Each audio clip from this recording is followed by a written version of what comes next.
In a recent C-SPAN interview, we asked Speaker Nancy Pelosi what books are important to her. I love books. I love books. I love books. I mean, I love books. I know that I have a lot of books on my electronically, but I do love books. It's turn the pages myself.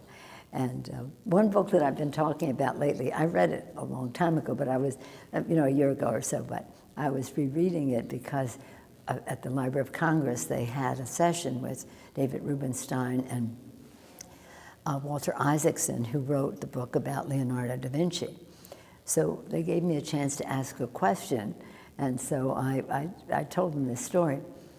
In the book, Leonardo, he's very much considers himself like an engineer and that.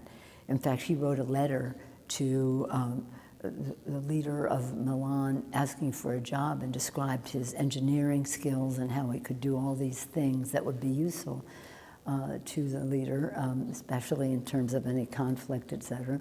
And then at the end he said, I also paint. I also paint. But that's not the story. But in the story, because of his engineering interest, he talks, Leonardo, about impetus, and how that affects how you invent and all the rest. He talks about impetus. And so when I had my turn to have a question, I said, I want to talk to you, call to your attention, something I called to the attention of my colleagues. Leonardo talked about impetus.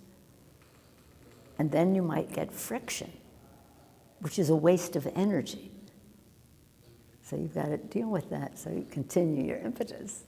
And of course they said to me, now why would you be telling that to your members?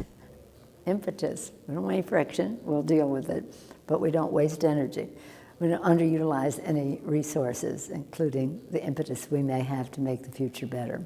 To see what other members of Congress are reading, visit booktv.org and search What Are You Reading at the top of the page.